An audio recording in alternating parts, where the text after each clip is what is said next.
नमस्कार साथियों। भाई, बड़े दिनों बाद आज विचार बना कुछ आप लोगों से बात की जाए। भाई, आज अपन बात करेंगे राजनीति, राजा, प्रजा और हाथी के बारे में। अब आप सोचोगे ये भाई साहब, राजा, प्रजा, राजनीति और हाथी कहाँ से आ गया? इनका दोनों का आपस में कोई कनेक्शन है बड़ा ज़बरदस्त, और वो कनेक्शन ही मैं आप लोगों को समझाऊंगा कि इनका आपस में क्या कनेक्शन है। राजा, प्रजा, राजा, हाथी और राजनीति।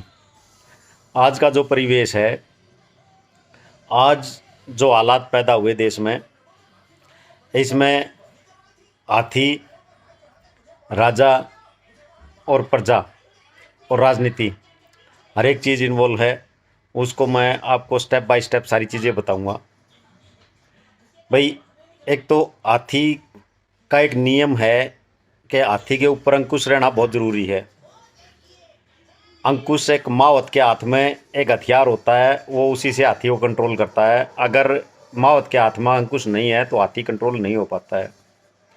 यही स्थिति राजा की होती है। राजा के ऊपर भी प्रजा का अंकुश जरूरी होता है। अगर राजा के ऊपर प्रजा का अंकुश नहीं होगा तो राजा निरंकुश हो जाएगा, और जब राजा निरंकुश हो जाता है तो वो प्रजा की भावनाओं के खिलाफ भी फैसला करना शुरू कर देता है। वो सिर्फ अपने मन को देखता है कि भाई मेरे मन में क्या है। जैसे आप आजकल चीज़ें सुनते हो भाई, मन की आवाज़, तो वो सिर्फ अपने मन की सुनता है, अपने मन की करता है। मेरे शब्दों को अन्यथा ना लें। ना ही मैं किसी पार्टी का सपोर्टर हूँ, ना ही मैं किसी पार्टी का विरोधी हूँ। मैं सिर्फ नीतियों का और कार्यक्रमों का विरोधी हूँ, और जो बात सच होगी वो सच बोलूँगा मैं। तो भाई, जो वो फिर उसके बाद में जब राजा जो होता है वो फिर जब निरंकुश हो जाता है तो वो अपने मन की बात करता है। सिर्फ वो अपने मन से चलता है, जो उसके मन में आता है वो फैसले लेता है। तो आज की राजनीति उसी हाथी और निरंकुश राजा के बीच में फंस के रह गई है। रह गई थी, है नहीं, रह गई थी वो, अभी नहीं है। अभी हमारे भारत देश की जनता बहुत ही सौम्य है, समझदार है, और इन्होंने उस राजा को 10 साल तक निरंकुश चलाया। उस राजा ने अपनी मर्जी से अपने फैसले लिए। लेकिन अभी हमारे देश की जनता ने बहुत ही अच्छा निर्णय दिया। जैसे एक हाथी को महावत एक अंकुश से कंट्रोल करता है, उसी तरीके से इस भारत देश की जनता ने वो जो हमारा राजा था, हमारे राजा को कंट्रोल करने के लिए विपक्ष को मजबूत स्थिति में पहुंचा दिया, ताकि वो अपनी मर्जी से कोई भी फैसला ना कर सके। उसको प्रजा की भावनाओं का भी सम्मान करना पड़ेगा, और प्रजा की भावनाएं हमेशा विपक्ष उठाता है। जो राजा आज पक्ष में बैठे हैं, ये कुछ दिन पहले विपक्ष में बैठे थे, और तब ये प्रजा की भावनाओं की कदर करते थे, और उस टाइम ये प्रजा की भावनाओं के अनुरूप ही मुद्दों को उठाते थे। और जब भी हमारा राजा, जो उस समय जो राजा था, वो राजा कोई गलत फैसला लेता तो ये प्रजा के साथ खड़े हो जाते और उन फैसलों का विरोध करते थे। आज जो परिप्रेक्ष्य जो पैदा हुआ, भाई प्रजा के खिलाफ अगर कोई फैसला होता है तो आज विपक्ष इतना मजबूत हो गया। और ये मैं अपने देश की प्रजा को धन्यवाद कहना चाहूँगा, बल्कि बहुत बहुत बड़ा धन्यवाद देना चाहूँगा कि इनको ये काम पिछले पिछले 5 साल के लिए ही कर देना चाहिए था, लेकिन अभी नहीं हो पाया। तो अब की बार जो इन्होंने किया वो बहुत ही अच्छा काम किया है।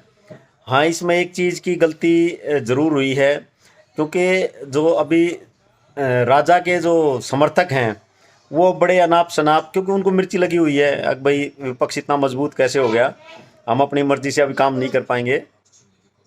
तो उनको बड़ी मिर्ची लगी हुई है। वो अयोध्या के बारे में बात करते हैं और रामटेक के बारे में पता नहीं कहाँ कहाँ क्या क्या बात करते हैं, ये हार गए, वो हार गए, फलाना हार गए। भाई, ये नीतियों का खेल है सारा। ये जो एजेंडे होते हैं उन एजेंडों का खेल है। असल में वो लोग हारे नहीं हैं। विपक्ष मजबूत जरूर हुआ, लेकिन वो लोग हारे नहीं हैं। जब 10 पहलवान इकट्ठे हो गए, एक पहलवान के साथ छीना झपटी करेंगे तो पहलवान को कुछ ना कुछ तो भाई थोड़ा बहुत तो चोट पहुंचाएंगे। वही चोट विपक्ष ने पहुंचाई है। 10 पहलवानों ने इकट्ठा होकर एक पहलवान के साथ कुश्ती करने की कोशिश की है। तो मेरा तो मानना यही है कि हमारे देश की जनता बहुत ही जागरूक है, बहुत ही समझदार है। इन्होंने उस निरंकुश हाथी के ऊपर एक अंकुश डालने का काम किया और एक मजबूत विपक्ष खड़ा किया, जिसे अभी इन 5 सालों में जब भी हमारा राजा कोई फैसला लेगा तो वो 4 बार सोचेगा कि भाई उस फैसले के ऊपर संसद में बहस होनी है, और उस बहस में कहीं ऐसा ना हो कि भाई वो प्रस्ताव गिर जाए और वो जनता के पक्ष में फैसला लेना उसकी मजबूरी हो जाएगी। जनता के खिलाफ वो अभी कोई भी फैसले हमारा राजा नहीं ले पाएगा। मैं अपने भारत देश की जनता को धन्यवाद देता हूँ, इसलिए नहीं कि मैं किसी पार्टी का समर्थक नहीं हूँ, किसी पार्टी का विरोधी नहीं हूँ। मैं नीतियों का समर्थक हूँ, नीतियों का विरोधी हूँ। ठीक है, मैं इस बारे में अपने देश की जनता का समर्थन करता हूँ कि उन्होंने बहुत ही अच्छा निर्णय लिया। लेकिन कहीं ना कहीं मैं वो भक्तों वाली पार्टी को ये भी बोलूँगा कि भाई ये जो इधर उधर के बयान है ना, ये ना दें कि हम गद्दार निकले, अयोध्या वाले फलानी जगह वाले गद्दार निकले, उन्होंने हमारे साथ गद्दारी किया है। ये गलत बात है। मैं चमचों को भी सावधान रहने के लिए बोलूँगा, भाई चमचे भी सावधान रहें, क्योंकि आपने कोई ज़्यादा बड़ा तीर नहीं मारा। आपने एक पहलवान के साथ 10 पहलवान लड़ा के अपने पहलवानों को जिताया है। ऐसा नहीं हुआ कि भाई आपने उस पहलवान का फिर भी आप कुछ नहीं बिगाड़ पाए। ये भी आपकी बहुत बड़ी कमज़ोरी है। अपना आत्म मंथन करें।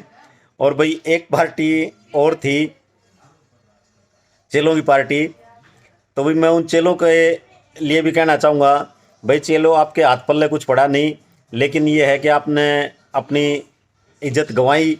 जिन लोगों को आपने ये कहा कि ये लोग चोर हैं, डाकू हैं, आप भी उन चोर लुटेरों में शामिल हो गए और उन चोर लुटेरे गिरोह का आप सदस्य बन गए।